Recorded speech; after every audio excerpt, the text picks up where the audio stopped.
Rogers TV.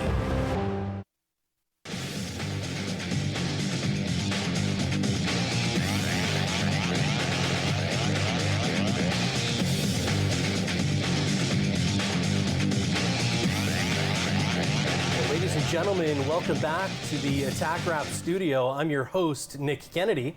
Today I'm joined by Owen Sound assistant coaches Sean Teakle and Darren Rumble. Welcome, guys, to the studio. Thanks for joining us today. Thanks for having us. Thank you. So you guys are assistant coaches. Darren, you're new to Owen Sound. You liking it so far? You kind of getting your bearings a little bit? Yeah, no, it's. I've had a couple friends / ex-teammates that have actually coached here. Mike Stuthers, Terry Virtue, who I leaned on for some information over the summer, and both spoke very highly of the city and the organization and all that stuff. And since I've been here, I've had a ton of fun. I love the water or the outdoors. No place I don't think anybody would rather be this time of year than in Owen Sound. It's a beautiful little town, and I'm enjoying everything about it. The team, the organization, the rink, the staff. Everything's been great so far. Great. Well, hey, Sean, I thought we could start with you, and maybe you could walk us through. I kind of want to, if you guys can touch on a couple of different sort of days, but a day in the life of an OHL coach. Maybe you could walk us through what does a game day look like for you as an assistant coach? I think it depends on the game too, right? Like if we're on the road or if we're at home. But let's say a home game day, we bring the boys in around 10-ish. They kind of get their stretch. Whatever extra video we need to do that we've prepared with them, we kind of do. We talk to them one-on-one, get their kind of minds in the right spot. They get whatever they need physically from the trainers and everything like that. Then they'll have their nap, and I think for us as coaches, it's my time to get my workout in and whatever I want to do during the day there, and prepare whatever I got left over for my video, and making sure the pregame stuff's all done. And then after that, it's just no hold bars and it's game time. So coaches, they miss out on the nap and the carb load before the game? Assistant coaches. Sorry. Yeah, assistant coaches miss out on that. Okay. Oh, gotcha. All right. Well, he's not here to defend himself, so we'll let that one go. Maybe Darren, could you walk us through what does a practice day look like? The guys are in school, most of them in school in the morning, and so what does sort of your day look like? Yeah, well, it's a little bit different than what I've been used to the last few years. We used to, in Gatineau, we practiced in the morning. So it was, you were there, 6:45 in the morning, and everything got going, somewhere between 9 and 10, depending on the day. I gotta say I like the afternoon practice a lot better. So it just gives you, it's way less stress getting prepared for the practice, just because you have more time to get ready. I know the high school students are at school during the morning, and then they're at the rink from 12 to 2. The guys that aren't in high school are in for call it breakfast club, so they're in for a workout in the morning. So that's when Sean and I try to keep up with them for about 40 minutes, and they make us look terrible because they're in such good shape. Well, Teeks is in pretty good shape, but I go for a little cruise on the bike, downhill only. Right. So that's okay. Yeah. And then we practice at 2:30, so it's pretty quick turnaround for the high school kids, because they're, like I said, they're at school, then they're with our education coordinator at the rink in the schoolroom from 12 to 2, and then we're on the ice at 2:30, so it's a pretty quick turnaround for them. And then we practice anywhere from an hour to hour and a half at times. A couple times we've even been out there a little bit longer than that. So, but that goes with the territory being this early in the season. It's all about preparation, and then as the season progresses, a lot of times, especially second half, you can back off on some practice time and rest the legs. Great. Well, hey, we talked game today. We talked practice day. What does a Sean Teakle off day look like? An off day. Does hockey seem to find you wherever you go? Yeah, I don't really know. As a coach, I don't really know if there's off days. Okay. I always kind of find myself way into the rink at some point. I enjoy to work out, so usually find a workout, and then whatever I can prepare for the following week, even if it's half hour, 40 minutes, just whatever I can do to get ready for the following week, if it's on the computer, if it's getting meals planned or whatever it is, just whatever I can to get ahead a little bit. Very good. Darren, does an off day look different in the QMJHL, OHL, or AHL? Is it all fairly the same? I think it's all can be the same or completely different. I think it's just based on the individual. Like for me, I'm the exact opposite of Sean. On a day off, I prefer not to be anywhere near the rink. I like to at least get one day sort of away from the rink, and then I just feel more refreshed and mentally sort of into it. If I just get one day of no hockey, that's always been important to me. So, but lots of guys are like Sean, and lots of guys are like me. So,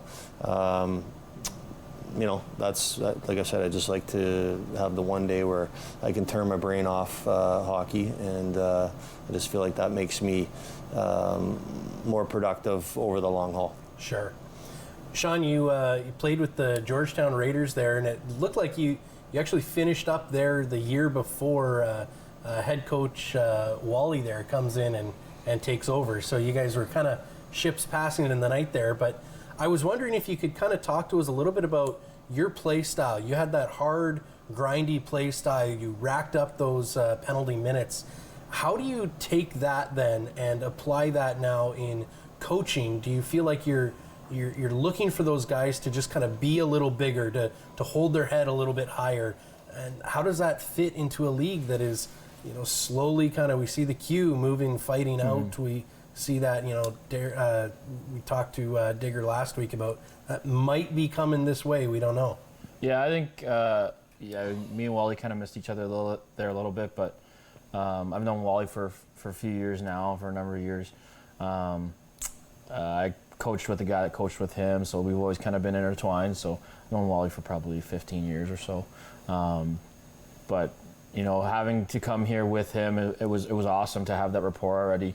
Right, I already feel comfortable with him and all that stuff. But I think for me as a player, I played that hard-nosed game, but I understand that not every player is like that, right? Everyone brings something different to the table.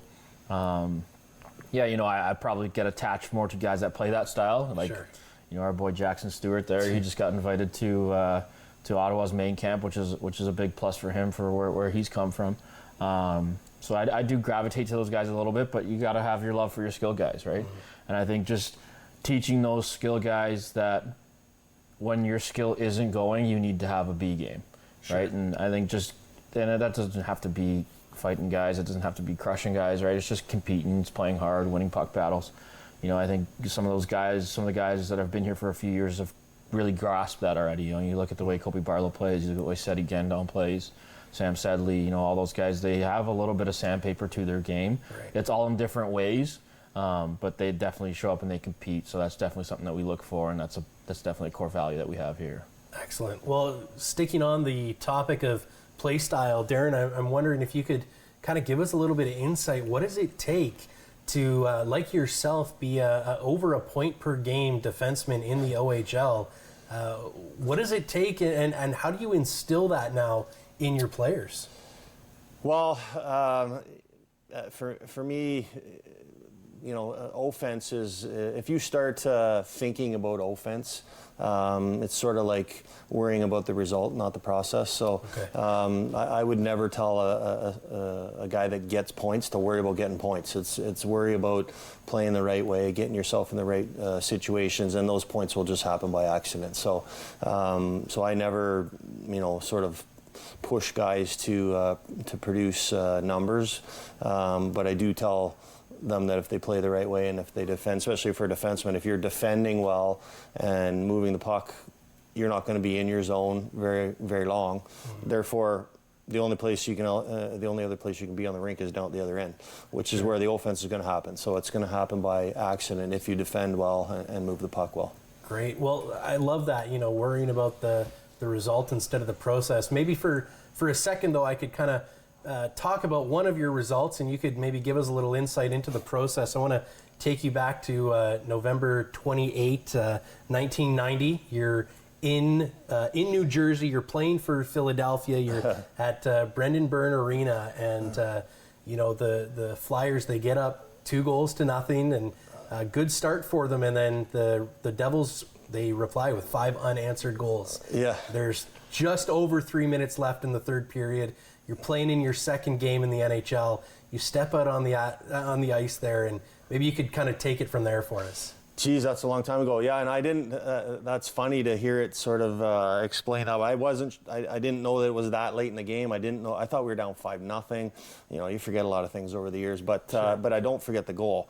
For some reason, a young defenseman in my, you know, I was 2 or 3 games in, and I wasn't getting much ice time. And I think at that point, because I remember the speech after the game, they just figured the game was over. Mm-hmm. So they're probably like, get him some ice time, get the young guy some ice time. And I found myself on a 2-on-1, and Miles O'Connor was a defenseman on New Jersey defending it. He did a great job taking away the pass. So I said, I'm running out of space here.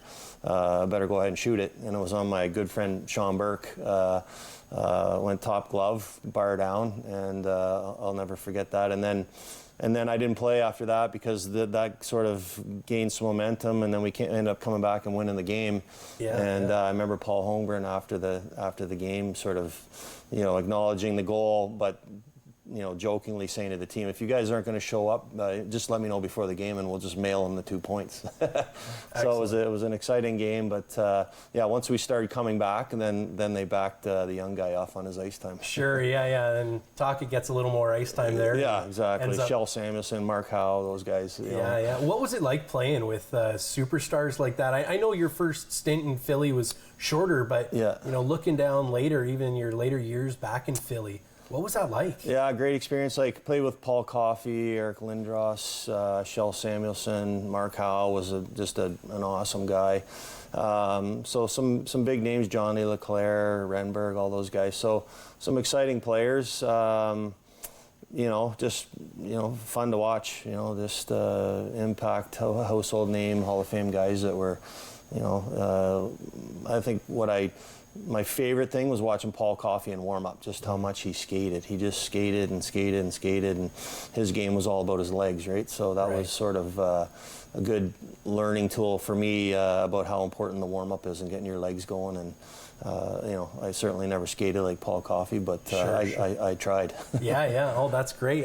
You know, your second stint there with Philadelphia, you actually played with one of my coaches, Kevin Haller, and both of you there on defense. And you know, he told us a story. I remember one day in the dressing room before we're getting out there about one guy in warm-ups, and I don't want you to name names here, but somebody may have shot a puck a little too high there on Ron Hextall. On Hextall, yeah. And if I remember the story correctly, Hextall, through means that only he could, showed the team that wouldn't happen again. Yeah, no, and another guy that was worth the price of admission just to come watch in warm-up. I mean, his routine.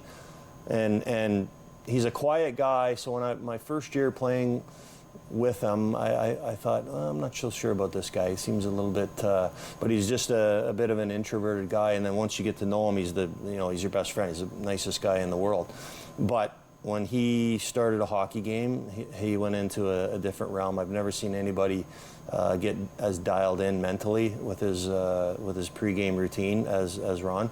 And if you know, you've seen a couple of his fights with who's with the Leafs? The cat. That was a pretty good fight, and you know, I've saw him helicopter a stick a couple times in practice at guys. If you know, you come down and shoot one high, and you're on your way back to the line, it might be a helicopter coming your way. So, Sean, have you ever seen anything like that in OHL practices? There, are you trying to manage Carter George there? Nah, Georgie's not really a snap show, but we've had definitely some battles and stuff. Sure. It happens. It's a competitive environment, right? So guys want to win and stuff like that. So it does happen. Excellent. You know, I don't know if you guys know this. You have a professional connection there. You were coaching with Jody Hull in Niagara, and I think you played, in fact, with him. Yep. What was that experience like coaching with somebody who's just got all that NHL experience? Yeah, he's a consummate professional. I can't say enough good things about Jody Hull. You know, that was my first stint on the bench in the OHL, and just the guidance that he showed just to be a pro and how to handle the guys and how to be in the room and be around the guys and just how to handle the day-to-day. Can't say enough good things about Jody Hull. You know, he's in Tri-City now. just an unbelievable person. I can't say enough good things. You know, I still see him during the summer. He just got a nice place on the water in Peterborough, and he loves his golf and everything like that. So me and Halsey still stay in touch, probably once, twice a week. But I can't say enough good things about his guidance that he gave me. You know, he's, like I said, he's just a professional, such a smart guy. He's unbelievable with the players, and that kind of stuff is just so important, right? He's been in a locker room his entire life. You know, from the time he was 16, playing in Peterborough, to I think he played in the NHL at 19 years old, and he's never left the locker room since that. So, you know, just to have that insight from a guy like that is just so important and so special. Yeah. You know, we got a chance there to brag a little bit about Darren. I want to kind of let the fans know a little bit about your style. Just kind of watching you in practice there, I've noticed that there's a difference between forward hat Coach Tickle and backwards hat Coach Tickle. I don't know if you've noticed this specifically yet, but I see I see a certain level of swagger kind of come to the practice as soon as that hat turns around a little bit. All of a sudden, I could see Ethan Burrows smiling all the way up just as soon as that hat turns around. It's a different show, and tipping practice starts, and there's a different guy on the ice. How much do you find that just playing with swagger affects the momentum of practice, the emotion of practice? What do you see there? I think, to be honest with you, I think that's so important. I think for them, it can be such a grind to be a player that, sometimes you need to find a little bit of energy somewhere. And I think just as an assistant coach, I think that's important for me to bring that energy, to allow those guys to have a little bit of fun, after practice, when we are doing tips or we're doing those extra things. Like, I don't lack confidence, that's for sure, but when it comes to that stuff. But yeah, it's just to have a little bit of fun with the guys, right? And like you said, like Ethan's known me for a few years now, so we've gotten pretty close. So he knows when the hat goes backwards. We're about to fire some pills. We're about to have some fun. You're gonna learn and stuff. But definitely it's a different. For sometimes it's just when I'm writing on the board, I can't see with the beak and the hat. Sure, yeah. So, but sometimes it is on purpose that I do turn the hat backwards. Yeah, okay. It's a rally cap, right? Yeah, rally cap, excellent. The Owen Sound Attack rally cap, I like it. Yeah, I saw you even today. Hat goes backwards, take a hit along the boards, just pop right back out. And that's all it is. With the 5-on-2s. I'm getting into my battle. That's my battle. That's my battle ready. Excellent. That's fantastic. I was wondering, we had a big event here at the Bayshore this past week. Ice has to come out after training camp. Sand goes in. Can't play hockey on that. And, they got the sand out now. Ice is going. But you guys have been kind of displaced a little bit and practicing at the rec center. Smaller rink, colder rink, harder ice. Does it change the flow of practice at all? I know some of the guys are showing up half dressed to the rec center there. What does the change of routine do for the guys? Does it change your practice at all? It doesn't change our practice, but I think for sure some of the guys, it's a little bit of a pain. Even for us, it's a little bit of a pain, right? Like coming over, I gotta ask Trevor to bring extra power play jerseys instead of them just being there on the bench like they do at home, right? It's a little bit more of a pain, but it is what it is. We got to deal with it, and we got to play with what we got right now. And you're right, it is a little bit colder in there. I'm just a sweatshirt guy usually on the ice, but it's cold in there. Yeah. And Darren, looking forward to your first chance to coach behind the bench at the Bayshore. Yeah, it's it should be a place. I think the ice surface is a little bit smaller, so it should be an uncomfortable place for people to come into. I've heard amazing, like I said, a couple of my buddies used to coach here, and they said they loved it. It's a very intimidating rink to come into as a visitor. So, I know it can be loud. I've heard that. Full house. It's going to be a great atmosphere. So yeah, of course, I'm looking forward to opening night for sure. Excellent. Well, I know we are as well, and ladies and gentlemen, we're actually going to have a trivia question later on in the show. You'll have to call or text in to the number that'll be up on the screen. If you answer correctly, we are giving away 2 tickets to tomorrow's game in Hanover, which will be our kind of home away from home game. We're looking forward to that. And it will be the home opener on the 30th. So at the Bayshore, not in Hanover. But we're looking forward to that game, and I believe bringing Barry up here and looking for a little bit of maybe some revenge on that first preseason game. The fog on that game, that was, my wife and I drove down. I was sitting second row, so pretty close, similar to where you guys were, and I could not see the other end of the ice. I couldn't see the puck. How do you coach in that environment? Like when you are struggling to, like just the third period, looking down at Barrie's goalie. I don't know how, Caleb Lawrence is 7 feet tall at least, maybe 8, and how does he even see his feet or the stick? Yeah, what do you guys do there? It was pretty crazy. I remember at one point, I think the ref came over and he was like, "If it keeps like this, we might have to go off the ice for a little bit." But they found a way to play through it. Right? It's training camp. Yeah. Iron out the kinks of the season. If you just want to know in the fog what's going on, you just ask Greg Walters. He sees everything and he never misses a thing. Even with that fog, he didn't miss a single thing. Wow. He's got the eagle eyes. It's crazy. He doesn't miss a thing. Darren, did you ever see anything like that through your coaching experience? Yeah. Maybe out in the queue where it's a little humid? Yeah, no, I didn't think it was that bad. My first game, I guess it would have been about 2013 maybe in the old Moncton Coliseum. Okay. It was 15 times as bad, and from the bench to the far corner, I couldn't see below guys' shin pads. So like you couldn't even see their shin pads or their skates or the puck. And so what we had to do was every, probably at least 3 times a period, both teams went out and skated a couple laps, and that always, forces the fog up. Yeah. Play for a few minutes and do it again.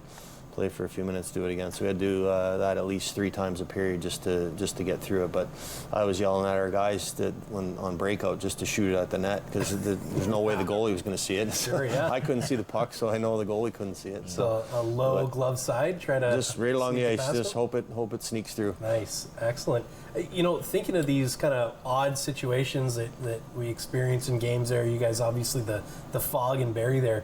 How often are you, not with fog necessarily, but how often are you drilling these odd situations that you may find yourself in? How often are you, intentionally practicing the 4v3 and, how often does that happen and kind of, how do the guys take to it? I think it's just as long as you prepare them, they're ready to go, right? Like exactly like you said, like we practice a lot at different situations. Guys will find as the season goes on with Wally, he's very detailed. So when it comes to that stuff, he hammers that stuff home, and we're going to practice it for sure.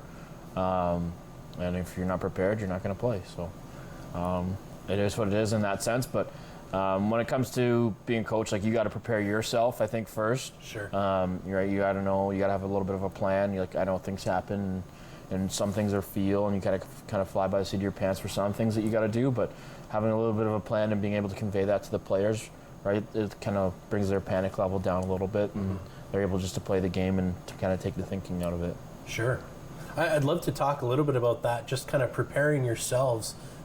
What do you guys do as coaches? Like, how often or how far out, rather, are you planning your practices? And are they impacted by, the game before, the practice, even the day before? Are you, like, changing things mid-practice just based on the energy level, besides just hat forward to backwards kind of change? Yeah, I think we do change. Like I said, Greg's a very prepared coach. He's very detailed. So he does like to get a pre-scout in, obviously, before every opponent. So he definitely has an idea of what we want to do, and as we go along the practice kind of plans like that. So for us, we definitely do implement that in our plan of practice. If we're looking for weak side breakouts against a team against their forecheck, majority of that week we're going to do weak side breakouts. If we're going to be rimming the puck lots and we're going to need our forwards to be higher up in the zone, then we're going to do that for majority of the practices for that week. Sure. Do you find, as assistant coaches, like how much are you able to bring your style of play in to affect the team, and how would you do that? Darren, I know being a head coach for a while there with the Norfolk Admirals, you have this head coaching experience. How much does your style, or offensive or defensive or special teams, how much does that affect a team as an assistant coach? I don't think it plays much into it. Obviously, the number one thing that I covet in a hockey player is compete. So if you're a guy that just says compete in your DNA, obviously I'm gonna appreciate the way you play. Yeah. But at the end of the day, my job is to get the players to buy into the system and play within the system and obviously compete while they're doing that. So the way I played is not how most of the defensemen are going to play. We have our offensive guys, our defensive guys. So each player is his own player. Yeah. So I want them to be their own player, not me. So just express yourself, do your thing, and while you're doing it, just compete as hard as you can. Great. We're looking at kind of the way hockey being played changing a little bit. I was talking to Dale last week, and he talked about how you guys are introducing music into practice, and got about 2 minutes till break. Maybe you could just kind of tell us, how are some of these changes? How are they happening? How are they affecting the team? Like, is the music one of those things that just gets the guys ready, gets them hype and wanting to get out there? Yeah, I think a big thing, it's I've known Wally again for a number of years, so I understand what his approach is always looking to get better. I'm very much like that too. I love to read. I love to look at different coaches, like even different sports. I think we took that one from the NFL. It was an NFL coach that just said, he was like, put a little bit of music on. Guys know what they're supposed to do during practice usually, right? You already have your practice plan. You lay it out before. So it's more just to get them jiving, get them feeling up, and get them feeling good about themselves. And it just sometimes, like I said, like it's a little bit of a grind at times, and sure. Having that little bit of music, you can see it in guys. Like you look over at them in the corner and they're kind of bopping with each other. As long as they're mature about it, we'll continue to do those things. But I think it's really, really important, and it's brought a lot to our practice. Excellent. Well, right before the break, we're just going to quickly share the trivia question for all you fans watching there at home. If you'd like to text in your answer after the break, the question is, what junior team, what OHL team did assistant coach Darren Rumble play for? I know. I know you know, and we know here. So make sure that you text in. We're giving away tickets here to the home opener at the Bay Shore. We've got the Barrie Colts coming up, looking for that revenge. And it's going to be a loud time. We're going to have a good time. So, ladies and gentlemen, please text in with your answer, and we will be right back after this break.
This program is brought to you by Ignite TV.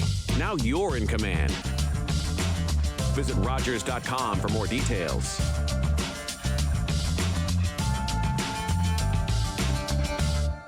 My name is Miles Morales, and I'm Brooklyn's one and only Spider-Man. Miles! Want to get out of here? So wait a minute. There's an elite crew with all the best spider people in it? I'm Spider-Man. Oh, no way. All of us are. Being Spider-Man is a sacrifice. You're the only Spider-Man who isn't funny. We're supposed to be funny. Spider-Man Across the Spider-Verse. Rent it now.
ladies and gentlemen, welcome back to the Attack Rap Studio.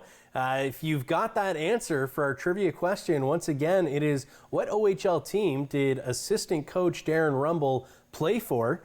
Then you can make sure to text that in. You can see it on screen there, and we're giving away a pair of tickets to the home opener there against Barrie at the Bayshore. Make sure you text in your answer. Well, gentlemen, I want to kind of jump back into the questions here and wondering, we kind of finished there talking a little bit about the music and just sort of how that kind of helps the guys get ready, gives them that get up. I'm wondering, how difficult is it to manage a room full of guys, all of which, Darren, you're talking about, have that high compete, right? They all know that Owen Sound isn't their final destination that they want, right? They're here for a time, but they want to achieve higher. They want to make it to the NHL. And how do you manage all those emotions, all those aspirations, all those expectations? Well, I think the big selling point as a coach is just getting everybody to buy in, and everybody talks about being a team player and putting the team first and all that stuff. But at the end of the day, everybody wants to do well. They all want to do well. They all want to go on to the next level. So the key is, from a coaching standpoint, is just selling them on sort of what's in it for them, like fitting into your role, contributing any way you can, and just believing in the process that if everybody does their job, the team does well, then by accident, everybody as an individual is going to do well as well. So, so that's just they all want to play power play, but some of them are going to be pros as a defensive forward, as a defensive defenseman. So, just trying to get them to understand that a team. It's called a team because there's different components to it, and if you want to graduate from this level, you need to find your niche because there's 32 teams, and they're not all made up of Connor McDavids. There's some defensive guys, there's some physical guys, there's some defensive guys that like to block shots. There's, different types of goalies. So there's lots that goes into it, and it's our job to sort of convince them what their best options are. Yeah. Sure. I think just to build off what Darren said too a little bit, like, at times, you can feel like you're a psychologist a little bit, right? Like, at the end of the day, they're young men and they still do handle a lot, right? Some guys are in school, guys still have lives away from the rink, and things still do affect them. So I think just for me, at least, how I approach guys is there's 23 guys in that room. It's 23 different personalities that you got to handle with. Some guys you can talk to, some guys you can be stern with, some guys you got to give them a pat on the back. So it's just finding what works with those guys, and honestly, like, for me, it's just building a rapport with them, right? Just sitting down, having a conversation. How's life? And you got a girlfriend. Just building that little bit of trust from them. It might sound a little bit crazy, but I think that with the kids nowadays, you got to earn their respect first before they're going to respect you, right? So I think that's a big thing for me, at least. Absolutely. Well, great thought. And how does that change then with the 16-year-olds, right? It's such a unique league that you've got these young kids coming up every single year, and you've got these guys who you've built into for so long. Just kind of, they graduate, they go off, right? You hope that they make it to the NHL and other pro leagues around. And what is that like? How does that change year in, year out? And what is that kind of growing process for you to kind of earn that trust, earn that respect from them? Yeah, I think, like I said, it's sitting down and just talking to guys, right? Like, I think it's pretty well documented. I've known Kobe Barlow for a number of years before he got here, and just, the way you handle him is very different than I handle Cedric Gandon. It's just they're different people. They approach the game differently. Ceddy's probably more of a looser guy. He likes to have fun. He giggles a lot. He's always telling jokes and everything like that, where Kobe's probably a little bit more stern and he's a little bit more straightforward. But, it's just finding the way to get through to those guys. And like you touched on there, it's just, you love seeing guys graduate, but at the same time, it's tough to watch some guys go, right? You get so attached to some of these guys being here for years and stuff like that. But at the end of the day, we want all of them to move on, right? Like, as much as it may sound crazy, like, it would be awesome if Kobe Barlow didn't come back this year. Sure. You know what I mean? But at the end of the day, for the Owen Sound Attack, we need him back. Are you crazy? We need him back, but for Kobe as a person, like, if he's be able to play in the NHL this year would be a crazy accomplishment. So, just those little victories like that, it's awesome, and I think that's what makes coaching a special thing.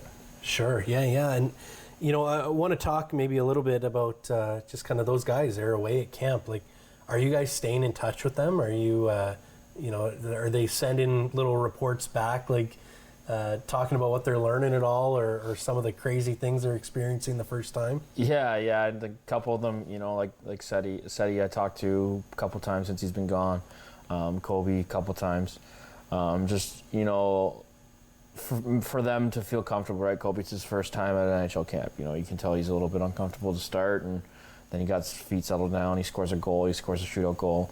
Seti scored a great goal. He sent me a clip of the goal. Nice. Jackson Stewart gets in his fight, and he's real happy about it. So he sent a message, and we talked for a little bit, and it's just for them to know that people still care and they're watching them, and just that you got their support. I've reached out to pretty much all of them and just let them know good luck and that we're behind them here. Was Barlow shaving the beard? Was it your idea at all? Like, did you give him that before he got out to Winnipeg, or just fresh start for him? No, I've never told. I know some people have told him to do that before, and I'm a big believer in just be yourself, man. Yeah.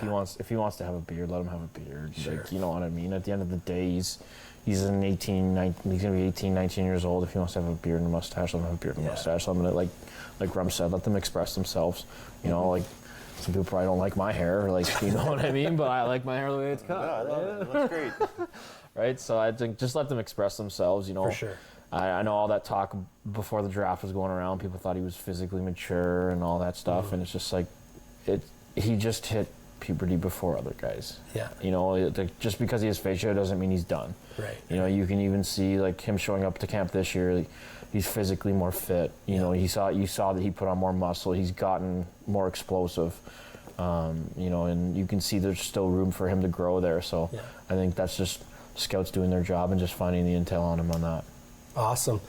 What is that like then, managing a team now? You know, we kind of talked about managing the locker room. You've got these guys, but now you've got all of these guys who you've been building into that are away at camp, and you know they're coming back. Like, what is this like, kind of in this sort of limbo stage, interim stage, where you've got a lot of these young guys, I mean, 4 overagers right now still in the system.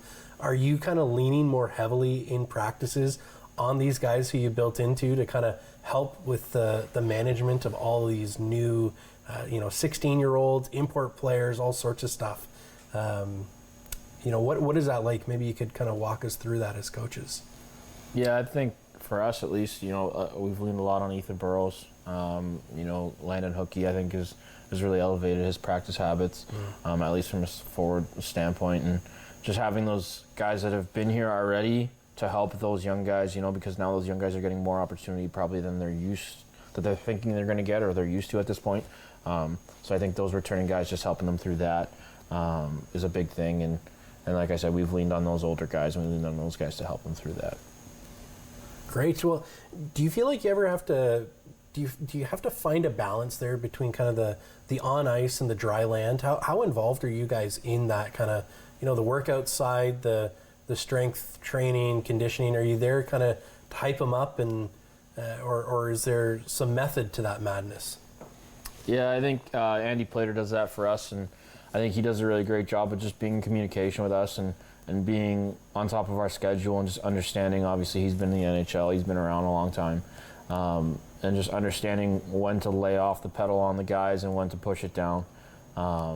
He's got a pretty good read on that, and at the end of the day, too, some of the older guys got to, they're mature young men, like I said, and they want to be pros and they want to do this thing, so they understand what their body needs as well, right? So if they need a little bit of rest, sometimes they come in and they do say that. You know, and for me, I hang around the gym a little bit when the Breakfast Club guys are in there just to make sure, if they have any questions and stuff like that, or just like I said, just for them to know that someone is watching. Darren, do you feel like maybe that routine changes a little bit when you have a 200-plus pound 16-year-old in Nico Addy who's new to the league and he's just got this size kind of coming in already? How do you find that healthy balance for him? Is it going to be the same as say Harry Nancy, maybe a little smaller, a few pounds less? Is that going to be a different process for him?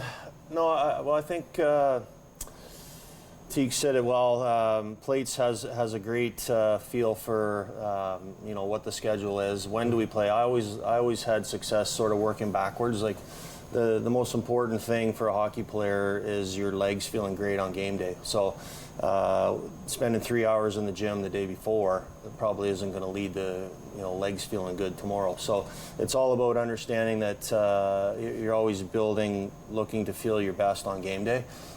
Sometimes it's a day off. Sometimes it's if we don't play till Friday, we'll probably go really hard on Tuesday and Wednesday and back off a little bit on Thursday. Sure.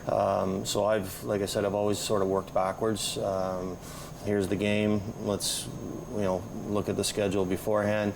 And like I said too, sometimes a day off is absolutely the most important thing you can do. John Tortorella famously used to tell us rest is a weapon. So obviously too much of it means you're out of shape, so you have to find that balance, like you mentioned.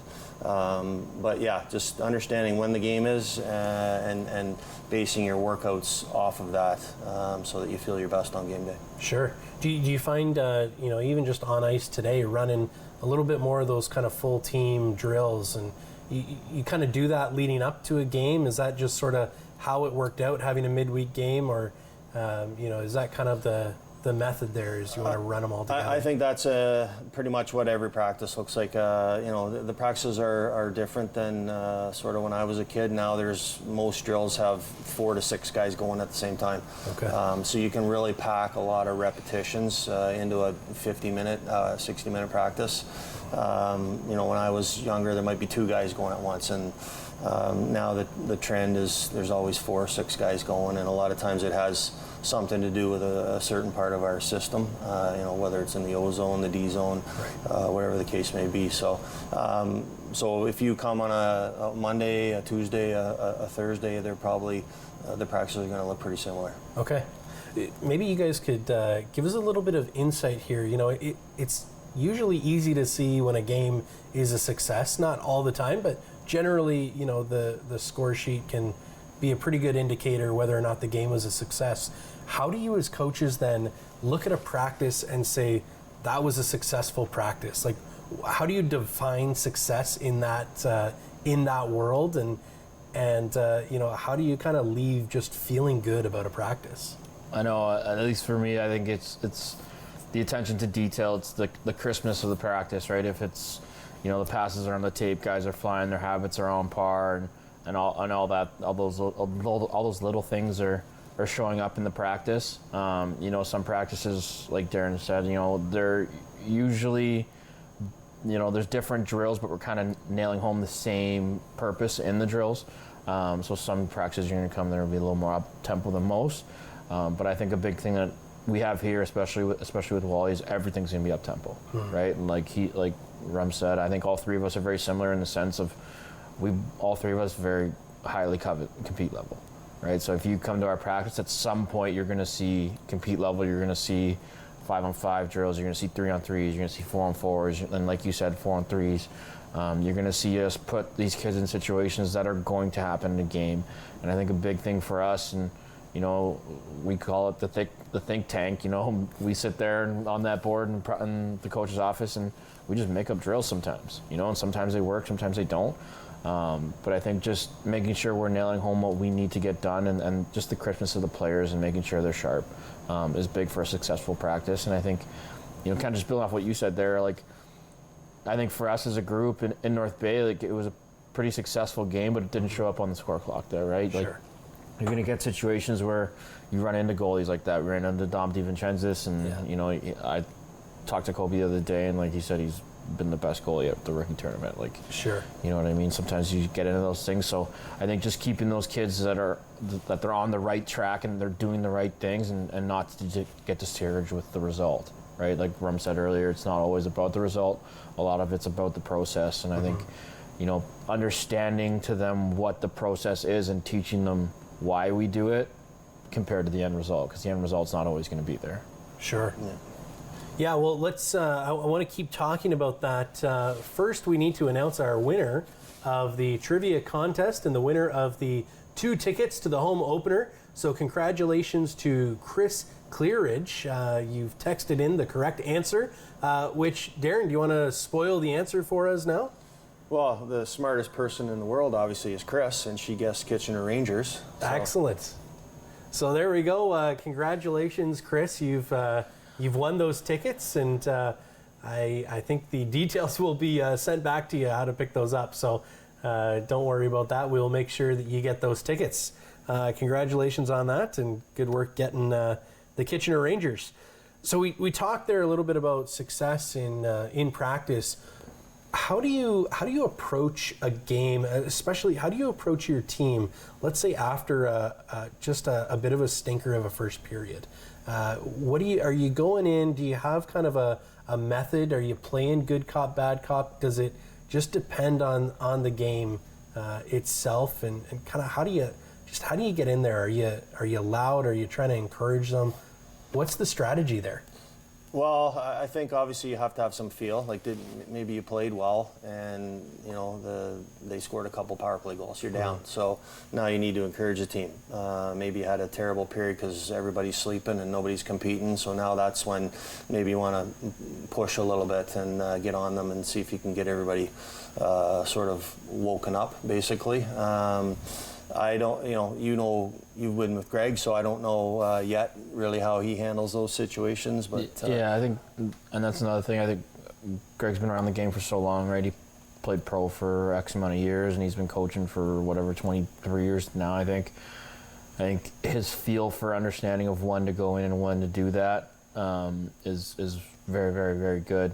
I think for any coach, you kind of get, I call them 3 bullets a year. You get 3 bullets a year that you're gonna go in there and you're gonna explode, and you get your stick throwing or kicking the garbage can, whatever it is, right? And you get 3, because if you do that constantly with the kids, like you're gonna lose them, right? Like I can tell you as a player, like every time a coach came in and yelled, it's just like, okay, same song and dance, let's go next on, right? So I think just having, like Rum said, just having that feel of the room and when you're gonna do that or what the team needs. Like you said, like we might have a great period, but you get into a hot goalie. They got a lucky chance. You're down 1-0. It's not get discouraged. Let's keep our eye on the prize and keep pressing forward. How long are you in there? Like we go between periods. Are you doing the kind of the last 2-3 minutes, the last 5? Are you sort of just really trusting your captains and assistant captains, all that to just take control of that room a lot of the time? Yeah, I think we're lucky in that sense. Like our leadership group has been here for a few years together. So they definitely have a really good feel in the room and what Greg expects and what we expect as a coaching staff. But I think, it's a few minutes every time. We come off the bench, it's, Wally sits down, it's okay, what do we do? What do we do? What do we do good? What do we do bad? What are they doing to us? What do we need to do to create? And we kind of get our heads together and we get our little think tank going, and then it's 2-3 points. Wally goes in with, I think, around the 8-minute mark, and it's 2-3 minutes. Here's what we need to do. Here's what we got to get it done. Let's get it done. Excellent. You've both had coaching careers. You've both seen success in your own rights. What makes a team successful? I think a big thing, at least for me, it's the culture, right? It's. I think there's a big buzzword in sports and stuff, but it's what you bring every day, right? And it's how guys treat each other. How much the guys actually care for each other, how they act away from the rink. I think a big thing for us, it's going to be culture. I think the culture is one of the biggest things, right? You can find, around the league, you're going to find those bad apples or whatever, and they go into the locker room and they can turn it upside down. And I think in Owen Sound, there's no chance that's ever going to happen. With this group that they got right now, they're such a tight-knit group, and they understand what the goal is, and they understand what they're pushing for as a group and individuals, and nothing's coming in that room and upsetting that apple cart. So excellent. Can't say enough good things about the group that we have here right now. Fantastic. Yeah, we were talking with Dale last week, and he said just how important it was when finding players, when scouting them out, when looking into them. He's looking for that character, and like you touched on, just how much that impacts the team. It's huge. The character, and like Rum said, right, the compete level. When the chips are down, what are you gonna do?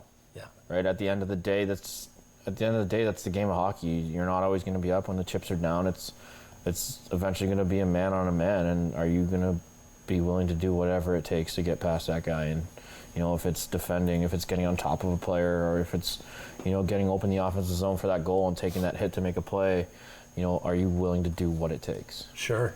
Is that what makes a great player? Like, are you looking for just the character? You're looking for the compete? You're looking for the skill? Is there an X factor that we just can't see from, watching or listening?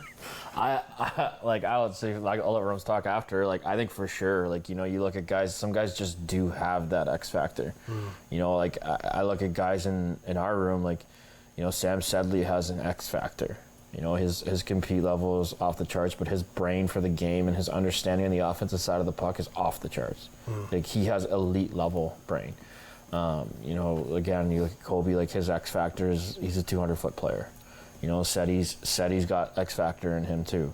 Even our returning guys, you look at Landon Hookey, he's one of the most improved players, I think, in our camp right now. Wow. He's come in and his skating, his shot, he's shooting the puck like a pro. Yeah. His X factor is going to be his size, and I think there is, like Rum said, there's different guys doing different roles, and you look back at even Jackson Stewart, he is an X factor when he steps on the ice and people know he's in the lineup. There's not many. Don't press that nuclear bomb. Yeah, you don't right. want that bomb to go off. Just don't poke that bear and let him sleep. Yeah. Okay. So I think different guys have different types of X factors, but you're finding that blend of what you can have in a group to have that championship pedigree. Awesome. Yeah, Darren, I'd love to kind of hear your thoughts on that. Having that coaching experience at the pro level too. What do you see in those players? Yeah, to add to Teague's point, I think most great players obviously have high compete level. They have high character. Sidney Crosby's noted as one of the best humans on the planet. So most of those good players are also good people. And then, like Teague couldn't have said it better, every guy brings something different, and it's just all about being the best at what you do, and some people are, like I said earlier, some people are physical, some people skate, some people block shots, some people hit, some people score goals. So just finding a way to be the best at what you do, be a great person and be a great competitor, and usually good things will happen. So on the flip side then, we've talked about what makes a successful team, a great team, what makes a great player. I'd love to hear from you guys. What makes a great coach? What makes a great assistant coach, a head coach? What are you looking for when you're applying to teams, talking to teams, and you see they've got a head coach? What makes you go, I wanna coach with him? You go first, Ron. Well, I think when you're looking at another team that you don't coach, you can often tell by the way they play if they're well coached. Do they have a lot of structure? Do they, are they disciplined? Do they play hard? I think as a compliment from other people about your own team is, geez, do you guys ever play hard? So if the team plays hard, they play with structure, they play with discipline, that's often a team that's well coached. For me, coaching, probably mostly the defense this year. I'll try to add in if I see something with the forwards from time to time, and you'll do the same. But for me, it's a partnership. I think I've gotten lots out of defensemen, players in the past, just with mutual respect. I respect what they do, as long as they're doing, like I said, they're competing and being good people. Then I'll respect what they do, and I'll try to let them earn my respect as well, or vice versa. And at the end of the day, it's like that buzzword I used, partnership. I think the game's changed now. It's coached differently than it was when I started, and I think that's a good sort of rule to live by. Great. Yeah, I think for coaching too, it's just such an all-encompassing, I think, position. It's like I said earlier, it's not all hockey related, right? Sometimes you're gonna deal with guys who are coming in and they're having bad days, and their girlfriend broke up with them, or they failed that math test, or whatever happened, right? And you gotta, as a person, you gotta be able to understand that they are people first. And I think for a coach, it's just having no ego, right? And I think that's a big thing, and that's one thing that Rums will learn with Wally, and it's just, there's no ego. You know, you come with an idea and you like it and he likes it, you're running with it, right? It doesn't have to always be his way or the highway. You know, he comes here and he doesn't want yes men. You know, if he has an idea and you disagree with it, then disagree with him, you know? And you can have that conversation and you guys can hash it out and whatever happens. But, you know, I just think the best coaches that I've seen in the world just, you know, they're forever wanting to learn. You know, they're never in that situation of that they know it all. You know, there's just no ego and they're just learning from everyone every day. And I think that's just so important in coaching. And if you want to be the best coach you can, you got to learn from your players, you learn from your assistant coaches, you learn from your head coaches, you learn from your GM, you learn from other coaches. And I think you're just learning from everybody. Well, it's a great Sean Tickle proverb there to be the best teacher. You got to be a better student. So fantastic. We'll make sure we remember that. Anybody watching at home, maybe some junior attack out there, kind of wondering what does it take to get here. We'll just say be the best student you can be. I was wondering, we don't have a lot of time left. We've got about 2 minutes, and kind of as we get to the end of this show, I just wanted to touch on sort of the end of practice and something I've noticed. You guys kind of, you know, you bring the head coach off the ice with about 30 minutes left ice time and then jump into some tipping practice, and you guys kind of trickle off and just sort of, you give the guys the ice for that 30, 15 minutes. So how important is that for them? Is that just like, do you see them thriving there? Yeah, I think that's really important. I think that's kind of where, at least I find as assistant coach, is kind of where you have your most impact. You know, you get to work on little tiny things with guys, you know, if it's working on rims, if it's working on tips, if it's working on big man plays down low, if it's shooting, you know, whatever it is, or even that time before practice. I think it's so important. And, you know, and sometimes, like I said, just letting them be and let them unwind on their own, right? Like I said, guys that go to school, they work, they have their own stressors. Give them 15, 20 minutes to go fire a puck by themselves, do something they want to do on their own, and let them be hockey players for a little bit and let them not have anything structured for a little bit, right? So I think that's real important. Yeah, that's couldn't say it better. It's supposed to be fun. It's a game. It's a grind. It can be stressful. So yeah, that's our time to work on a little something with each individual after practice, and then when we get off, that's just them being kids. You know, they can play shootout and rebound and shoot pucks and be silly and have fun. So excellent. Well, guys, thank you so much for joining us. This has been great just to get your insight as coaches and maybe get a little back window there look into just the life of being an OHL coach. So thank you so much for joining us. Ladies and gentlemen, thank you for joining us here on Rogers TV. Just a reminder that our next game will be home away from home in Hanover. And then the home opener, we're coming up here September 30th. It'll be at the Bay Shore against Barrie. We are very much looking forward to this. So got a game tomorrow night. We're looking forward to that. One more preseason game after that, and then home opener next Saturday. So please stay tuned. Make sure you get your tickets to the game, and we'll see you next week. Call the Rogers TV viewer response line. Email us or connect with us on social media.